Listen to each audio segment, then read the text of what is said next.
Hello everyone, আমরা লাইভে চলে আসলাম এবং আজকে আমাদের আবার অনেকদিন পর একটা এলিট স্টুডেন্টের সাথে আমাদের আসলে কিছু গল্পগুজব হবে যে ফ্রিল্যান্সিং মার্কেট প্লেসে সফল আপওয়ার্কের টপ রেটেড ফ্রিল্যান্সার, পাশাপাশি ফাইবারের লেভেল টু সেলার এবং প্রায় 1500+ কাজ কমপ্লিট করে ফেলছে এবং প্রায় 100K এর উপরে আর্নিং। সো জার্নিটা আর কারো না, সামিউল ইসলাম আমাদেরই ফাইবার ক্র্যাশ ব্যাচের স্টুডেন্ট ছিল এবং এখন আসলে অনেক ভালো একটা অবস্থানে আছে। শুধু ভালো অবস্থানে না, শুধু নিজেই কাজ করতেছে না, আরো অনেকের কর্মসংস্থান নিয়ে কাজ করতেছে। তো এই সব বিষয়ে আজকে কথা হবে। তো আমরা সামিউলের সাথে একটু পরিচিত হয়ে নিই। সামিউল, কি অবস্থা?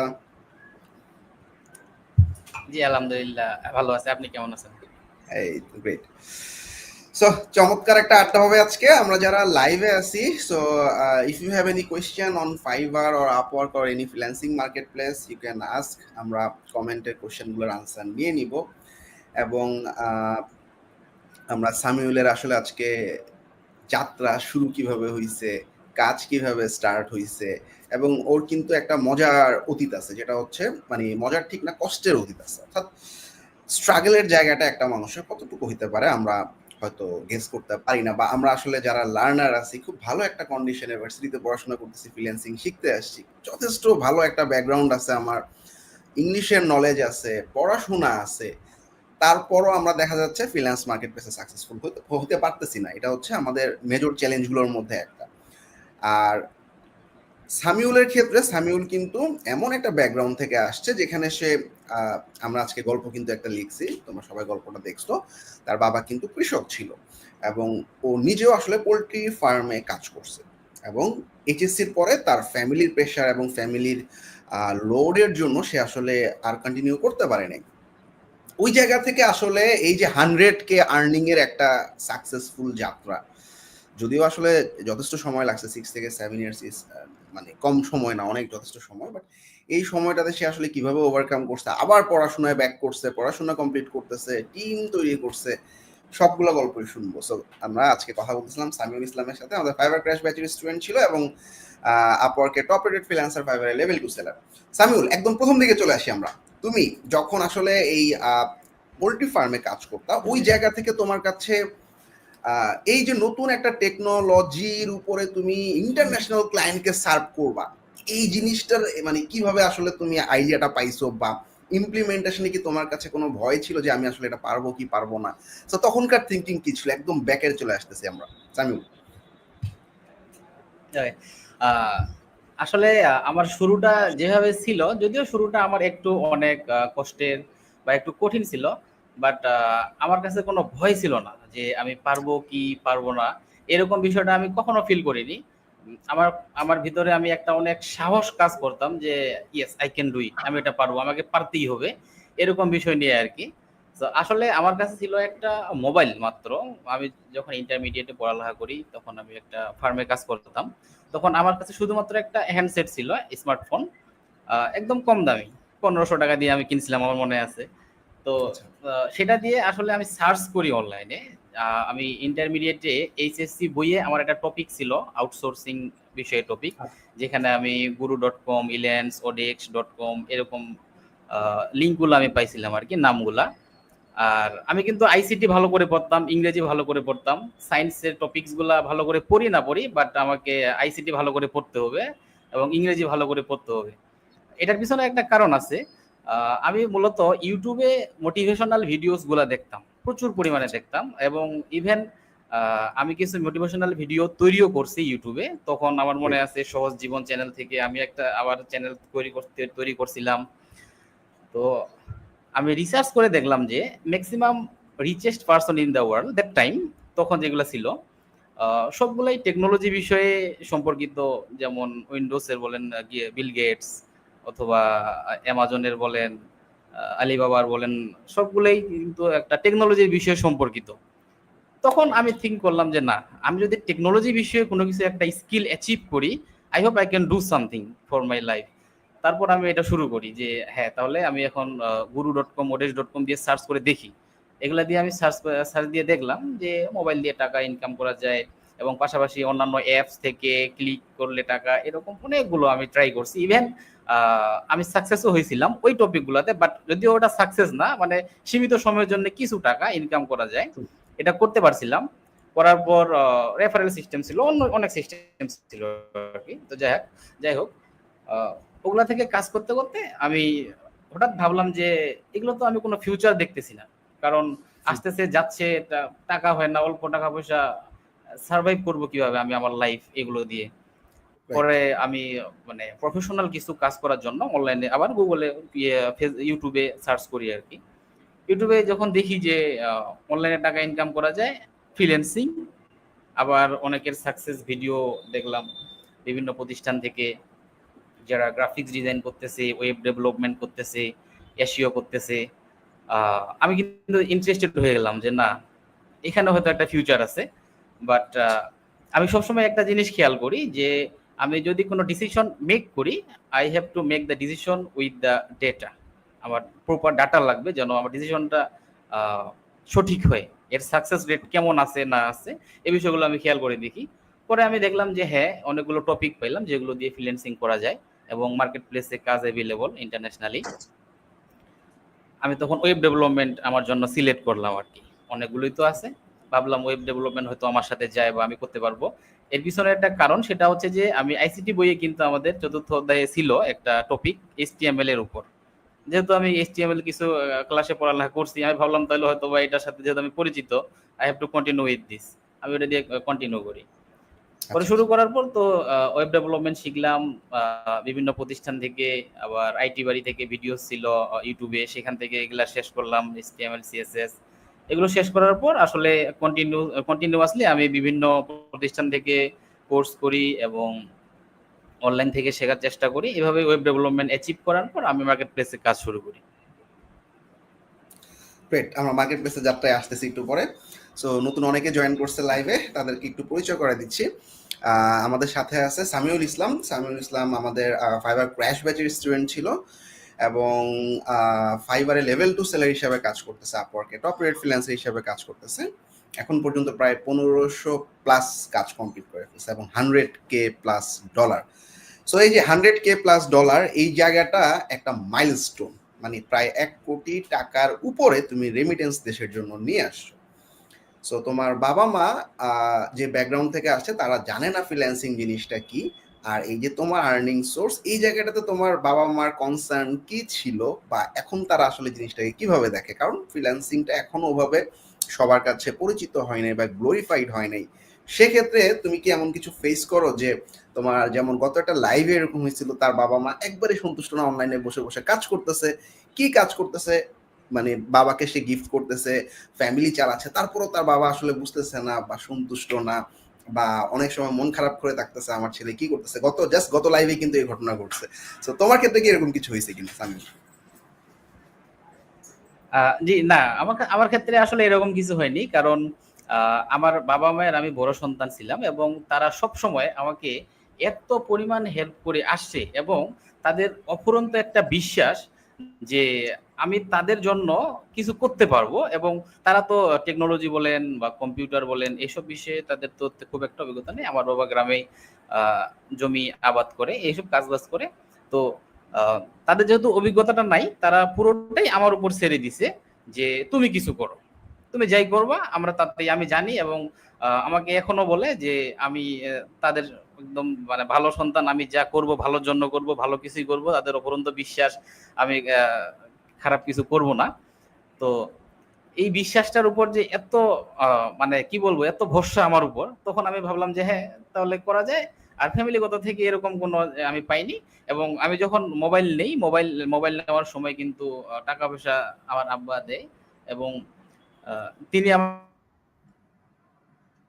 আমাকে বলছে যে মোবাইল নিয়ে দিলাম, খারাপ কাজ করবা না, ভিডিও কি দেখবা না দেখবা, কি করবা না করবা কোনো কথা নেই, তুমি জীবনে ভালো কিছু করো, এমন কিছু হলে ভালো কিছু করো, এই জন্যই আর কি।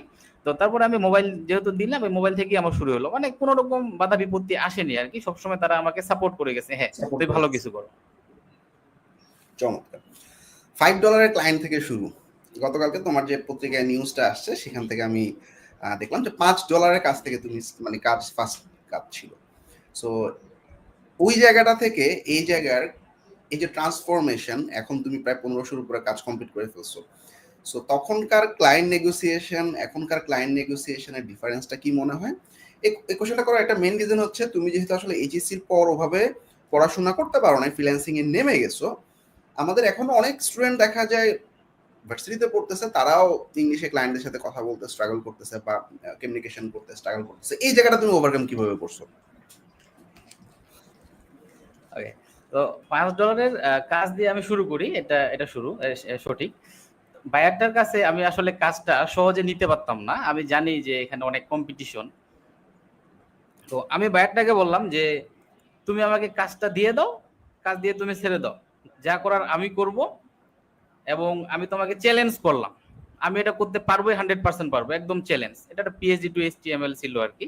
100% চ্যালেঞ্জ, আমি পারবো, যদি না পারি প্রয়োজনে আমি তোমাকে ডাবল দিব।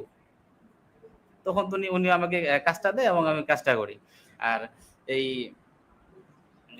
কমিউনিকেশন আসলে ইংরেজি, আমি বললাম না যে আমি যখন ইন্টারমিডিয়েটে ছিলাম বা আমার জীবনে আমার একটা দাদা আছে, উনি কিন্তু আমার গ্রামেই বাসা এবং উনি ইংরেজি শিক্ষক। আর আমার একটা ভয় কাজ করে, আমার আম্মা এবং আব্বা কিন্তু সবসময় ওনাদের বাসায় যাওয়া আসা করে।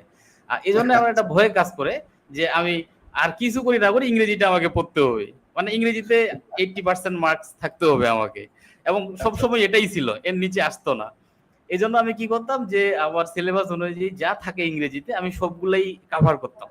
আর আমি মনে করি কেউ যদি আপনার এসএসসি এবং এইচএসসি এখানে যদি ইংরেজিটা কাভার করে, তাহলে সে অবশ্যই ইংরেজি কমিউনিকেশন বাইরের সাথে করতে পারবে, কারণ এই কমিউনিকেশন এতটুকু পড়ালেখা করলে এনাফ, আই থিঙ্ক এনাফ, বেশি কিছু লাগে না খুব বেশি আসলে, শুধুমাত্র কাজ বোঝানোর জন্য, কাজ নেয়ার জন্য বেসিক ইংলিশ স্পোকেন যদি পারে আর কি, বা কমিউনিকেশনটা করতে পারে, এটা হয়ে যায়। আর এই জন্য আমি ইংরেজি বেশি বেশি করে পড়তাম, যেন আমি সবসময় ভালো মার্কস নিয়ে আসতে পারি। এই জন্য আর কি আমার শুরু থেকেই ইংরেজিতে কোনো সমস্যা ছিল না, এবং এখন পর্যন্ত আমি সবসময় দেখি যে আমার বাইরের সাথে কমিউনিকেশন করলে তারা বিব্রতকর অবস্থাতে পড়ে না, এবং আমিও তাদেরকে বুঝাইতে পারি যে হ্যাঁ আমি কাজটা এইভাবে করতেছি বা এইভাবে করবো, আমি কাজটা বুঝিয়ে নেবো, রিপোর্টস গুলা দিতে পারি যে হ্যাঁ আমি এইভাবে করছি, তারা স্যাটিসফাইড থাকে। আমি কন্টিনিউয়াসলি তখন থেকেই মিটিং করে আসতেছি। চমৎকার। আচ্ছা তানভীর ভাইয়া, 318 ব্যাচে স্টুডেন্ট চেষ্টা চালিয়ে যাচ্ছে, বেস্ট অফ লাক, ইনশাল্লাহ তোমাকে নিয়ে আমরা লাইভে চলে আসবো সাকসেসফুল হতে পারলে। খায়রুল বাদশা ইউটিউব থেকে কোশ্চেন করছে যে ওয়েবফ্লো নিয়ে কাজ করতেছে, শপিফাই শিখতে যাচ্ছে, সিদ্ধান্ত সঠিক কিনা? হ্যাঁ, আমরা সিএমএস সবগুলোই কভার করতে পারি, ওয়ার্ডপ্রেস, শপিফাই, ওয়েবফ্লো, উইক্স। এখানে আসলে আমাদের ক্লায়েন্ট গ্র্যাবের সুযোগটা বাড়বে। সো সামিউল, তুমি সলো ফ্রিল্যান্সার হিসাবে স্টার্ট করছো, এখন তুমি রেজকোড বিডি নামে একটা এজেন্সি তৈরি করছো, যেখানে তুমি কাজ করতেছো, তোমার সাথে প্রায় 10 জন টিম মেম্বার কাজ করতেছে, আবার তুমি শিখাইতেও হেল্প করতেছো। আচ্ছা, নাম্বার 1 পয়েন্ট হচ্ছে যে মানে এই যে শেখানোর ক্ষেত্রে এটা কি এরকম যে তুমি আসলে ম্যান পাওয়ার তৈরি করার জন্য শিখাচ্ছ, বা দিনাজপুরের মতো জায়গায় আসলে ওইভাবে এক্সপার্ট লোকজন পাওয়া যায় না, সেই জায়গাটাতে তুমি স্কিল ডেভেলপমেন্ট করে তোমার টিমে নিয়ে আসতেছো, এরকম কিছু নাকি তোমার আসলে অনেক মানুষের কর্মসংস্থান তৈরি করার জন্য তাদেরকে আলাদাভাবে শেখানোর প্ল্যান? সামিউল। আচ্ছা হ্যাঁ, এখানে এখানে দুইটা জিনিসই কাজ করে আর কি। আমি একদম প্রত্যন্ত একটা এলাকা থেকে এই কাজটা করতেছি, এবং আমি আমার পাস্টে আমি কিন্তু ঢাকায় ছিলাম, ঢাকা থেকেই কাজ করছি। সেখানে আমি কাজ করার জন্য কোনো রকম সমস্যা ফেস করিনি, এবং আমার টিম মেম্বার ছিল যারা অনলাইনে কাজ করতো, তাদের কাছেও আমি অনেক ভালোভাবে কাজগুলো করিয়ে নিতে পারতাম। কিন্তু এদিকে আসার পর আমি আসলে একটা ম্যান পাওয়ারের যে সমস্যা বা আমার যে একটা মিসিং ভাব ম্যান পাওয়ারের, এটা আমি ফিল করতাম যে আমি অনেক সময় কাজ নেই আর তারা সঠিকভাবে কাজগুলো কমপ্লিট করতে পারে না। তারপর অনেকে আসে, আমি ইন্টারভিউ নেই, কাজ করে, কেউ কেউ বলে যে হ্যাঁ অনেক কাজ পারি, আবার কাজ করার সময় দেখা যায় যে আমি তাদের কাছ থেকে সঠিকভাবে কাজটা আদায় করে নিতে পারি না, তাদের স্কিলে একটু সমস্যা আছে। তো যারা ভালো কাজ করে তারা থাকতো, আর যারা একটু কম কাজ পারে তাদের জন্য আসলে আমাকে অনেক প্রবলেম ফেস করতে হয়েছে। অনেক সময় দেখা যায় যে কাজ ক্যান্সেলও করতে হয়েছে, আমার ডেলিভারি ডেট চলে গেছে, তারপরও আমি কাজটা বায়ারকে জমা দিতে পারিনি, এক্সটেনশনের জন্য আমাকে অনেক বুঝাইতে হয়েছে বায়ারকে, এরকম প্রবলেম ফেস করতাম। আর এরই মধ্যে আমার কাছে, যেহেতু আমি অফিস দিছি, আমার অফিসে অনেকে আসতো যে ফ্রিল্যান্সিং কি, কিভাবে কাজ করে, এই বিষয়টা বিষয়ে জানার জন্য এবং শেখার জন্য। আমি তখন ভাবলাম যে আসলে আমি চাইলে কিন্তু এখানে আমার দুইটা কাজই করিয়ে নিতে পারি। দেখা যাচ্ছে যে আমার যদি ম্যান পাওয়ার প্রয়োজন হয়, আমার টিম মেম্বার প্রয়োজন হয় ভবিষ্যতে, তাহলে আমি যদি এখানে শেখাইতে পারি, তারা কিন্তু এখান থেকে বাসা থেকে যাওয়া আসা করতে পারবে। আর আহ, আমি কাজটা সরাসরি তাদের কাছ থেকে ম্যানেজ করে নিতে পারবো আসলে, যে হ্যাঁ কাজটা করতেছি কি কেউ করতেছে না। তাহলে আমার একটা ভবিষ্যতে মানুষের কর্মসংস্থানেরও ব্যবস্থা হচ্ছে, একসাথে দুইটা বিষয়ে কাজ করতেছে। তো আমি ভাবলাম ঠিক আছে, তাহলে আমি শেখানো শুরু করি। একই সাথে দেখা যাবে যে আমার নিজেরও কাজ ভবিষ্যতে যদি আমার প্রয়োজন হয় মানুষ, তাহলে আমি তাদেরকে হায়ার করতে পারবো। এবং যারা শিখতে আসতেছে তাদের যে চাহিদা, হ্যাঁ আমরা ফ্রিল্যান্সিং শিখবো, তাদেরকেও আমি শেখাতে পারবো।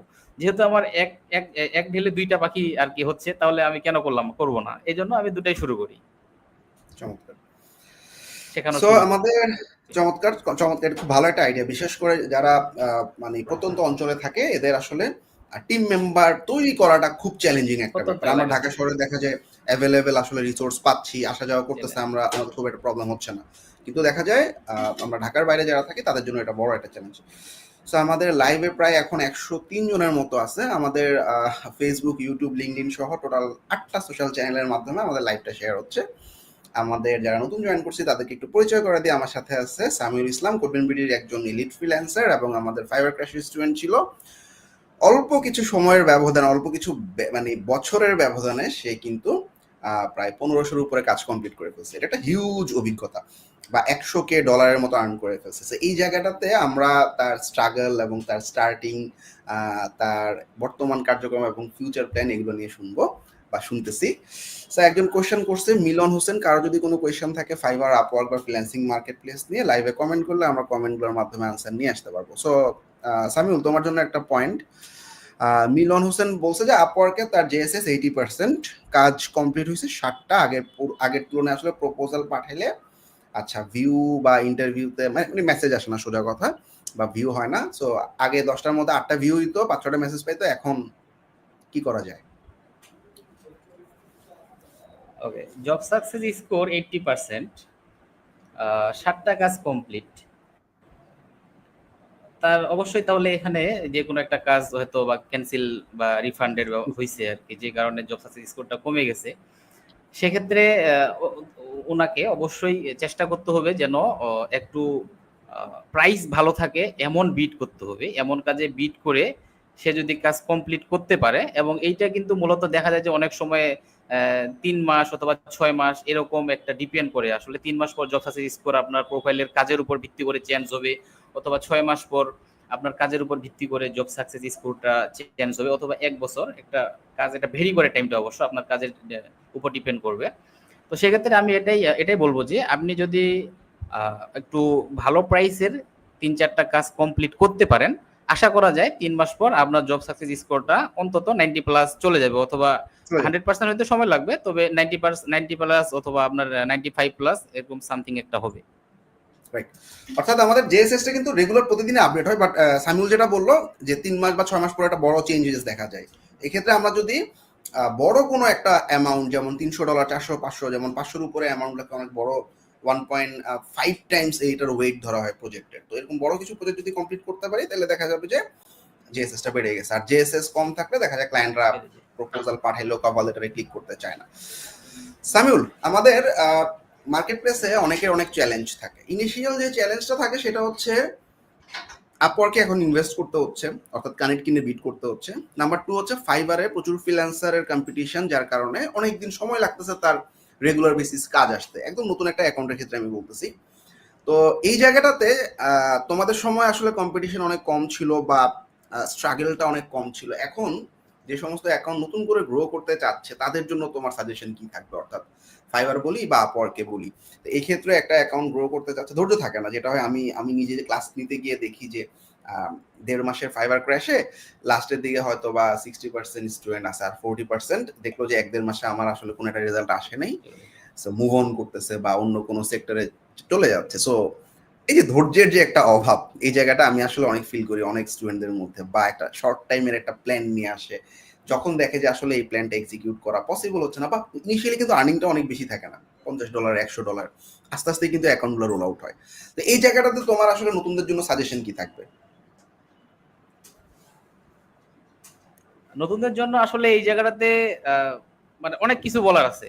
আসলে তারা যে ফাইবার এবং আপওয়ার্ক চেষ্টা করতেছে, আসলে আপওয়ার্কে এখন আমাদেরকে ইনভেস্ট করতে হচ্ছে। রাইট যেহেতু ইনভেস্ট করতে হচ্ছে, তাহলে সেখানে ডিপেন্ড করে আসলে ইনভেস্ট আমি করলে তারপর কাজ পাবো, না হলে পাচ্ছি না। যাদের ইনভেস্ট করার মতো তো ক্ষমতা নেই, তারা তো তা করতেই পারলো না, ওখানে বাদই পড়ে গেল। আর ট্রু ফাইবারে যদিও আমাদের সুবিধা আছে নতুনদের জন্য, কিন্তু প্রথম কাজ পাওয়াটাই অনেক ডিফিকাল্ট হয়ে যায়। চ্যালেঞ্জ ট্রু প্রথম কাজটা এর আগে যেমন আমাদের বায়ার রিকোয়েস্ট ছিল, এখন বায়ার রিকোয়েস্ট তো ব্রিফ হয়ে গেছে, তাও আবার এই ব্রিফটা যখন ফাইবার নোটিফিকেশন পাঠাবে তারপর আমরা পাচ্ছি। আর এর আগে কিন্তু আমরা চাইলে অ্যাপ্লাই করতে পারতাম, এই অপশনটা এখন নাই। সো যেহেতু আমাদের কাছে ফাইবারে এই অপশনটা নাই, ফাইবারে আমাদেরকে কিন্তু বসেই থাকতে হচ্ছে বায়ার আমাদেরকে কখন মেসেজ দিবে। সেই ক্ষেত্রে আমি শুধু একটা জিনিস বলবো যে প্রথম 2 থেকে 3টা বায়ার যে আমাদেরকে ফাইবারে মেসেজ দিবে, তাদেরকে আমাদেরকে কনভার্ট করার চেষ্টা করতে হবে। অবভিয়াসলি কনভার্ট করার চেষ্টা করতে, আমি যদি 3-4টা বায়ারকে ফেরত দিই, তাহলে কিন্তু আমার প্রোফাইল আরেকটু পিছনে চলে যাবে। সেক্ষেত্রে আমি যদি প্রথম 2-3টা বায়ারের মধ্যে কনভার্ট করে 5 স্টার রিভিউ পাই, তাহলে আবার সে মেসেজ পেতে পারে এবং বায়ার কনভার্সন বাড়তে পারে। আর 2-3-4টা ভালো কাজ করলেই আপনি আস্তে আস্তে ফাইবারে যত কাজ করবেন তত আপনার র্যাঙ্কে আসবে এবং প্রোফাইল কাজ করতে পারবেন।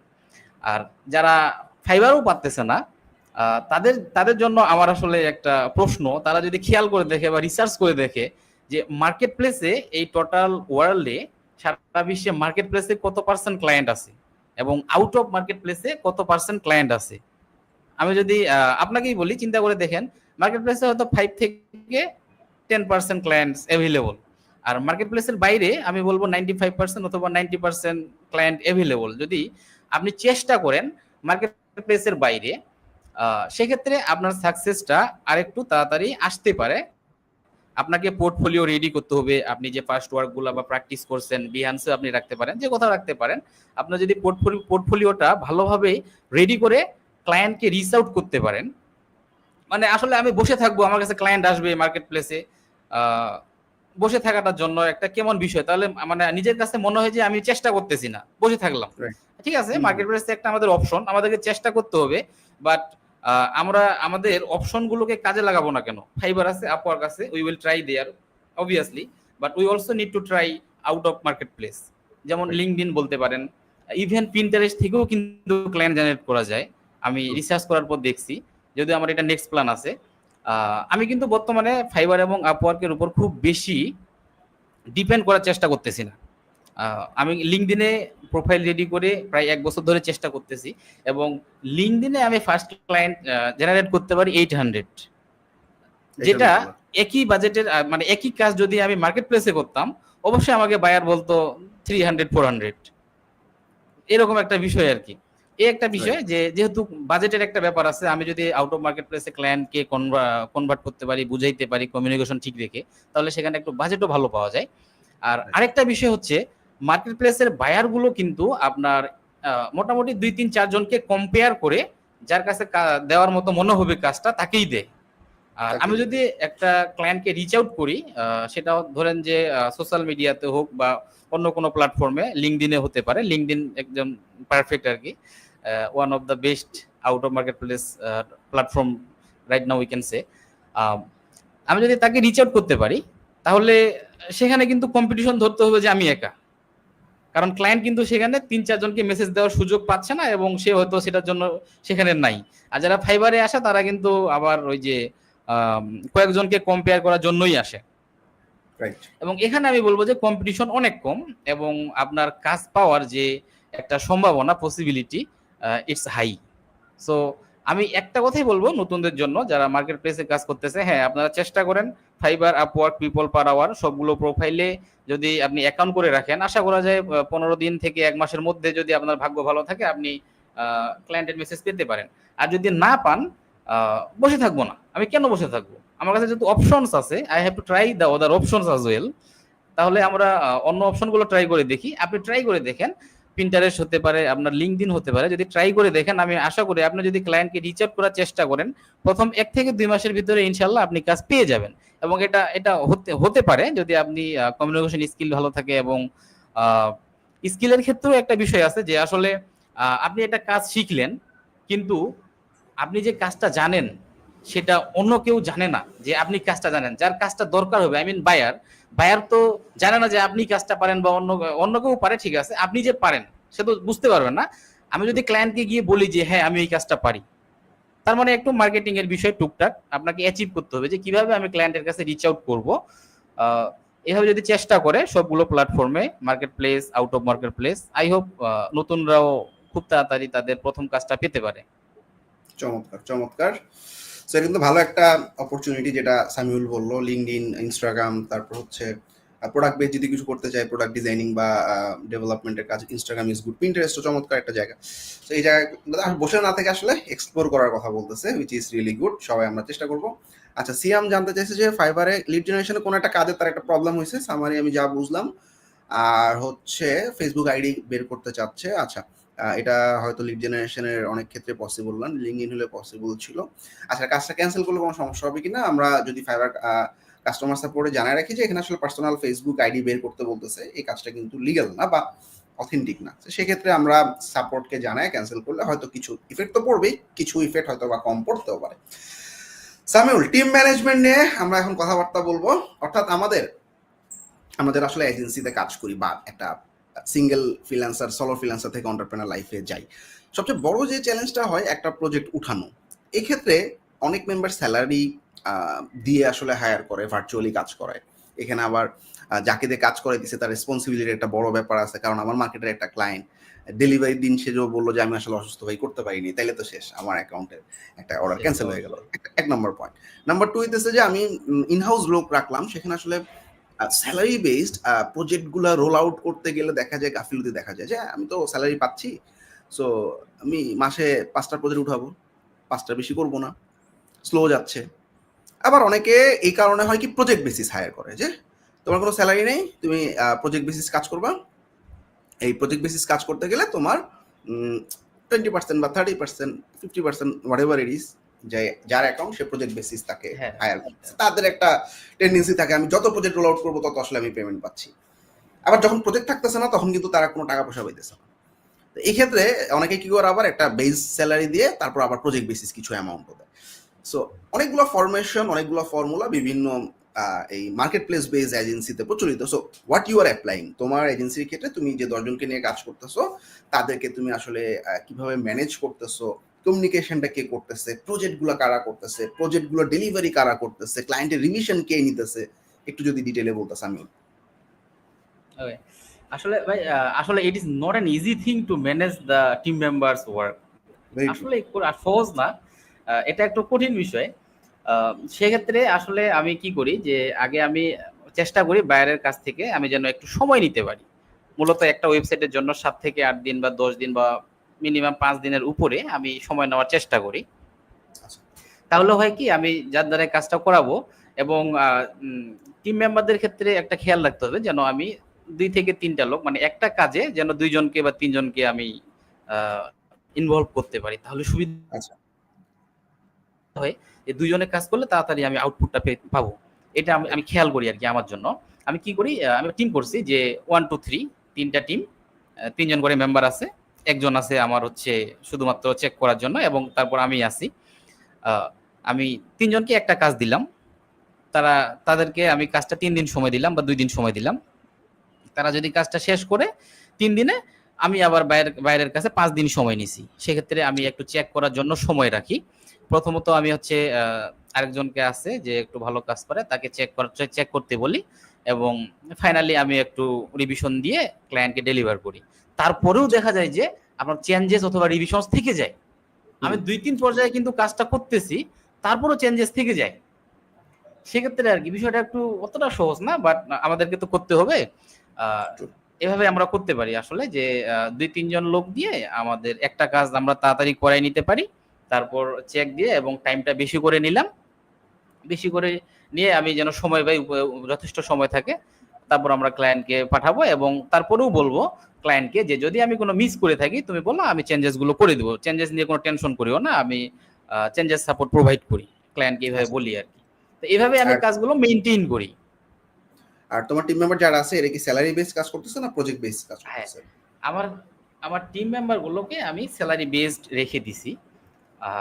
বিষয় হচ্ছে যে ফ্রিল্যান্সিং এ কিন্তু আমরা সবাই প্রতি মাসে একই পরিমাণ টাকা ইনকাম করতে পারি না। আমাদেরকে কোনো মাসে দেখা যায় যে অনেক ডিজাস্টার চলে যায়।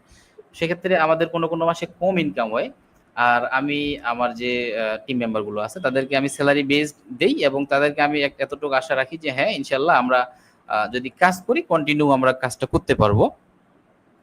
এবং সেলারিটা আমি সবসময় সঠিকভাবে দেওয়ার চেষ্টা করব। ভালো স্যালারি রাখার ট্রাই করো, চমৎকার।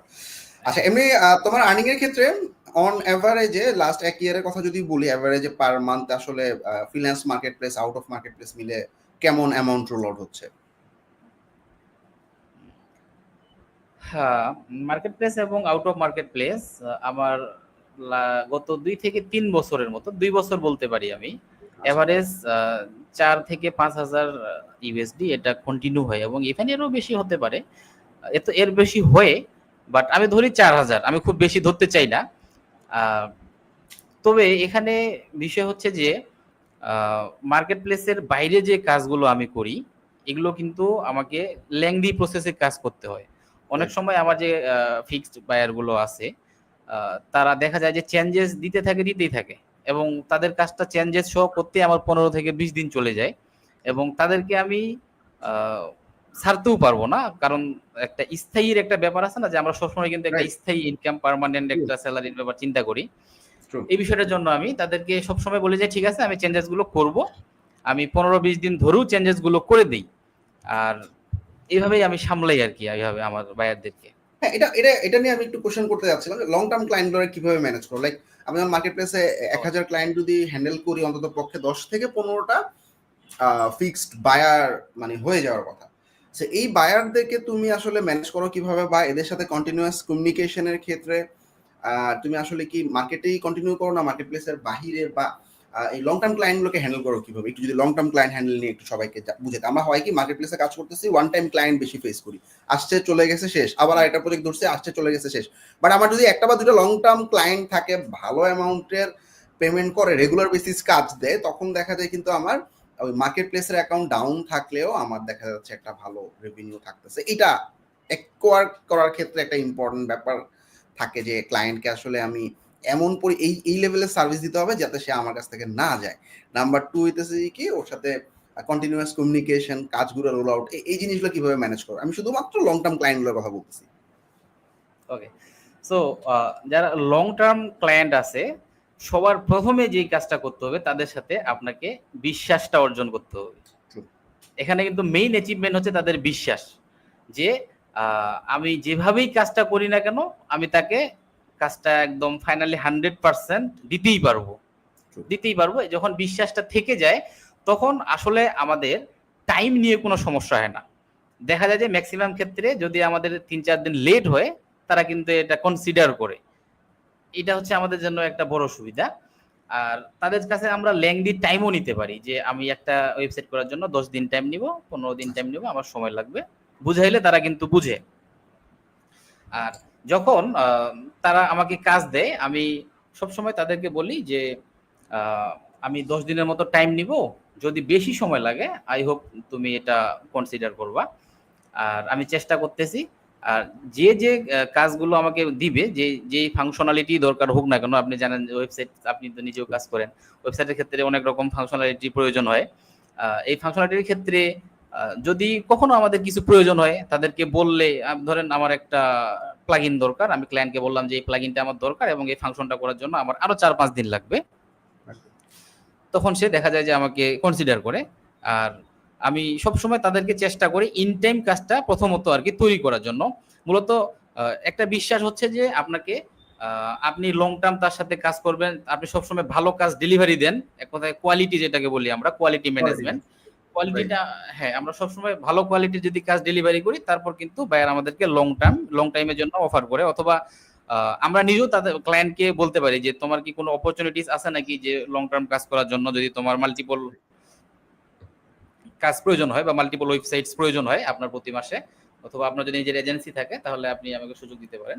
রিকোয়েস্ট করলে হয়তো আমরা কাজটা পাইলাম তার কাছ থেকে লং টার্ম। একটা এই বিশ্বাস যে হ্যাঁ আমি সবসময় কোয়ালিটি ফুল কাজ দিই, 100% কোয়ালিটি পাই, এটা একটা বিশ্বাস। আরেকটা বিশ্বাস হচ্ছে যে আপনার কাজ আপনি অবশ্যই মানে কিছু কাজ মনে করেন আপনি অনেক কাজ করার জন্য বিভিন্ন আপনার 4-5টা বা 10টা কাজ প্রজেক্ট রানিং আছে, আপনি ক্লায়েন্টকে কিছু কাজ করাই দেখাইলাম, আমি হয়তো 100% পারলাম না, আমি জানি যে এই সময়ের মধ্যে আমার 100% অন্যান্য কাজগুলোর ক্ষেত্রে কমপ্লিট করা সম্ভব হচ্ছে না, সেক্ষেত্রে আমি অন্তত 50% কাজ করাই দেখালাম। অথবা যখন আমাকে কাজটা দিল আমি সঙ্গে সঙ্গে প্রথম 1-2 দিনের ভিতর হোম পেজ সহ 2-3টা পেজ হেডার ফুটার সহ করে রাখলাম, মানে কিছু ইমপ্রুভ করে রাখলাম 20% বা 30%। তার তখন কিন্তু তার যে কাজের যে একটা ধারা, এটার জন্য একটা বিশ্বাস অর্জন হলো যে না আমি কাজটা করতেছি, কন্টিনিউ করতেছি। পরে তখন আমি স্টেপ বাই স্টেপ 2-4 দিন পর তাকে রিপোর্ট দিলাম যে হ্যাঁ আমি কাজটা এখন 20% বা এতগুলো পেজ করছি, তোমার তো এটা 15 পেজের ওয়েবসাইট, আমি 5 পেজের কাজ করছি এই 5 দিনের মধ্যে, আগামী 5 দিনের মধ্যে আমি আর 5 পেজের কাজটা করে ফেলবো। অথবা অথবা হচ্ছে যে আমি সম্পূর্ণ কাজটাই করব, মানে এটা আমার টিমের কাজের উপর ডিপেন্ড করে, আমার টিম মেম্বার গুলো যদি সময় মতো কাজগুলো ডেলিভার করতে পারে তাহলে আমি সময়টা নিয়ে কাজ করি আর কি। সব সময় যে আমি বলে দিই যে হ্যাঁ আমি 20% কাজ করছি আর বাকি 20% 80% আছে, আমি চেষ্টা করতেছি, আমি আমার বেস্ট ট্রাই করতেছি আর কি। চমৎকার। এভাবে আমি মেইনটেইন করি। আমরা অনেকে আসলে এই জিনিসটা মিস করি, যেটা সামিউল বললো যে আমি ক্লায়েন্টের পুরো কাজ হইতে আমার 7 দিন লাগতেছে, 7 দিন ক্লায়েন্ট আমার নক করে যাচ্ছে মাঝে মধ্যে, আমি কোনো রিপ্লাই করতেছি না, কারণ আমি তো চিন্তা করতেছি আমি ফুল কাজ শেষ করে ডেলিভারি করবো। এরকম না, ক্লায়েন্টের সাথে যে কন্টিনিউয়াস টাচের কথাটা বললো সামিউল, অর্থাৎ আমার 20% কাজ হয়েছে, এই যে লিঙ্ক দেখো তুমি, আমি বাকি কাজ এতদিনের মধ্যে দিচ্ছি, আবার 20% হলো, আবার ক্লায়েন্টকে দেখাইলাম, এই যে ক্লায়েন্ট দেখতেছে যে আসলে হচ্ছে, প্রোগ্রেস হচ্ছে। তো এই জায়গাটা অনেক ইম্পর্টেন্ট, যেটা আমরা অনেকেই মিস করে যাই।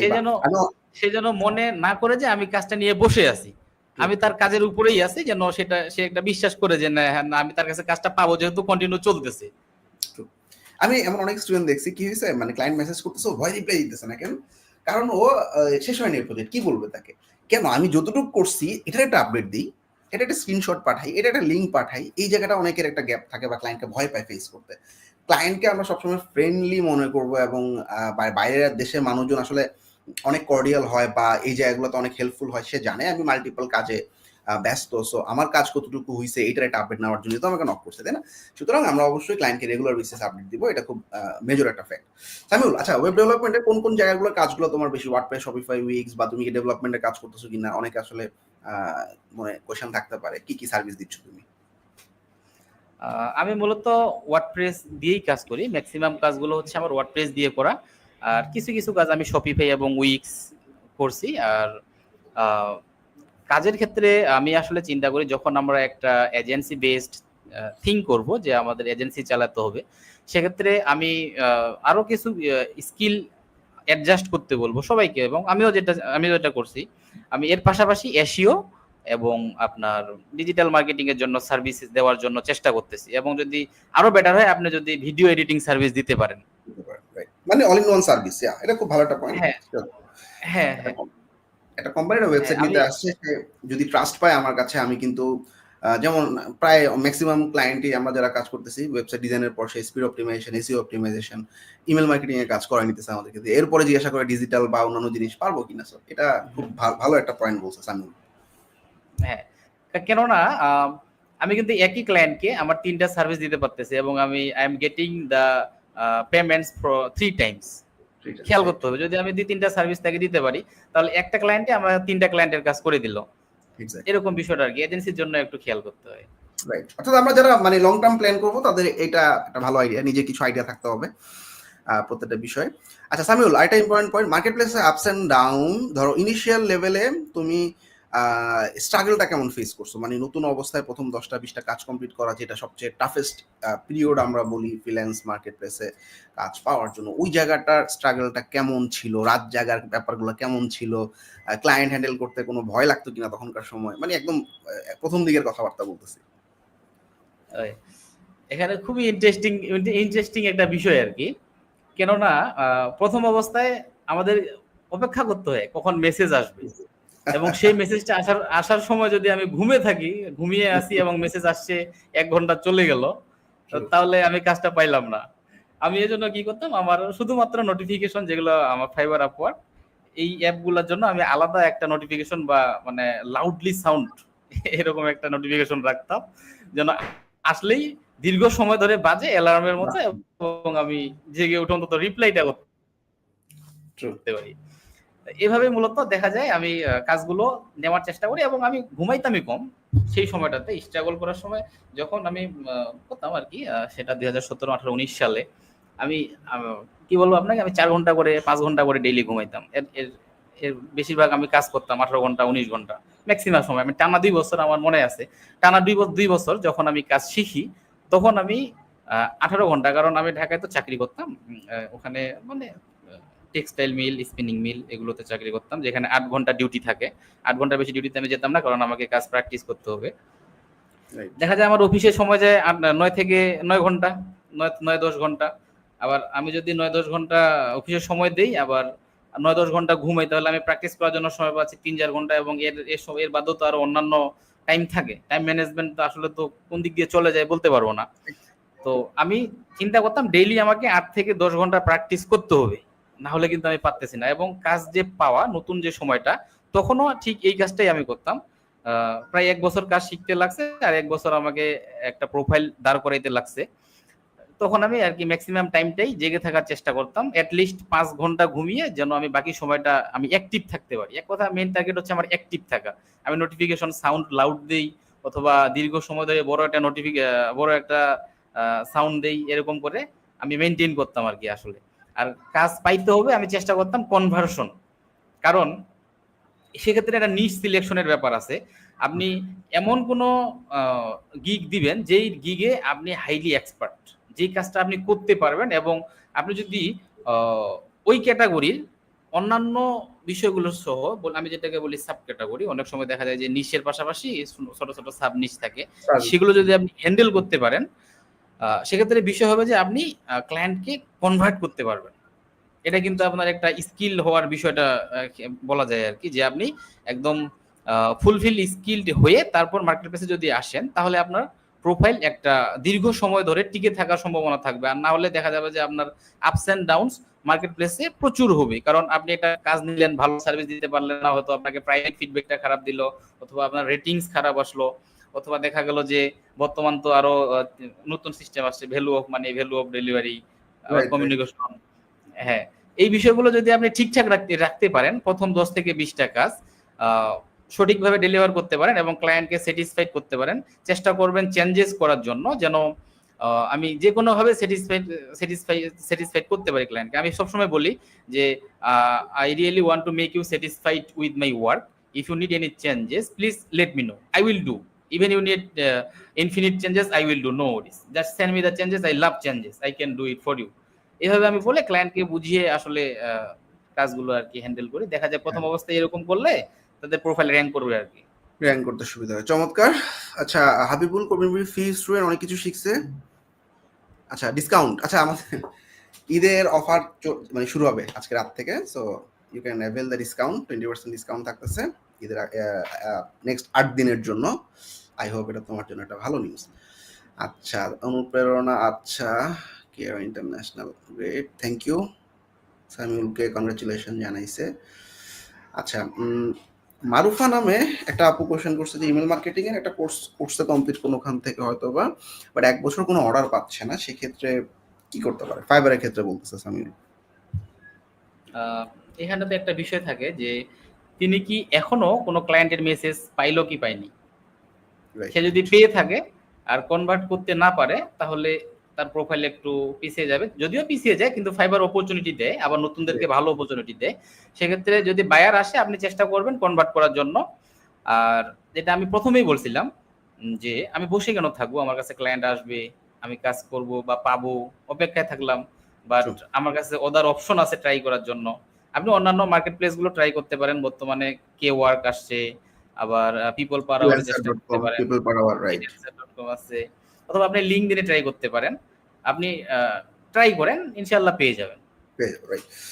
আচ্ছা, আরেকটা এখন আমি একটু কম্পারিজনে আসি। ফাইবারও কাজ করতেছে লেভেল 2 সেলার, আপওয়ার্কও কাজ করছে টপ রেট সেলার। দুটা মার্কেট প্লেস একসাথে শুরু করা উচিত, নাকি একটা শুরু করা উচিত, নাকি এই লেভেলের ফ্রিল্যান্সারদের এখানে আসা উচিত, এই লেভেলের ফ্রিল্যান্সারদের এখানে আসা উচিত? একটু কম্পারিজন করবো আমরা। হ্যাঁ, কম্পারিজন, ফাইবার নতুনদের জন্য কিন্তু ফাইবার অনেক একটা ভালো অপরচুনিটি। প্রথমে তারা ফাইবারে আসতে পারে, আর আসার আগে আমি শুধু একটা কথাই বলবো, যেন স্কিল ভালো থাকে আর কি, কাজ ডেলিভার করার জন্য ভালো থাকে। সে যদি ফাইবারে চেষ্টা করে তার প্রোফাইল তাড়াতাড়ি র্যাঙ্ক করার সম্ভাবনা থাকবে। আর কম্প্যারিজন বলতে গেলে, যেহেতু আমাকে আপওয়ার্কে ইনভেস্ট করতে হচ্ছে, সবার ক্ষেত্রে এটা হয় না যে ইনভেস্ট করতে পারবে। আবার অনেকে দেখা যায় যে আপনার মাস্টার কার্ড বলেন, কার্ডের একটা ব্যবস্থা থাকে না। আর প্রথম অবস্থায় যে কানেক্টস দেয়, এই কানেক্টস দিয়ে বিট করে কাজ পাওয়া, আর যে কানেক্টসের দাম ইদানিং দেখতেছি, মনে হয় 300 কানেক্টসের জন্য $45 লাগে। এটাও একটু বেশি, আগে অনেক কম ছিল। তো যাই হোক, আপনি যেহেতু ইনভেস্ট করতে হবে আপওয়ার্কে, কম্প্যারিজন করতে গেলে আমি বলবো আপনি ফাইবার এবং কে ওয়ার্কে অথবা পিপল পার আওয়ারে শুরু করতে পারেন প্রথম অবস্থায়। আর একটা প্রোফাইল র্যাঙ্ক করলে, আর যদি আপনি 1 বছর 2 বছর একটা স্কিল নিয়ে কাজ করেন, সেক্ষেত্রে কিন্তু 2 বছর পর আপনার যে একটা এক্সপিরিয়েন্স আসবে, দ্যাট ওয়াজ রিয়েলি অ্যামাজিং। এটা অনেক ভালো একটা এক্সপিরিয়েন্স। আর এটাকে আমি আমার ভাষায় বলি হচ্ছে সলিড নলেজ।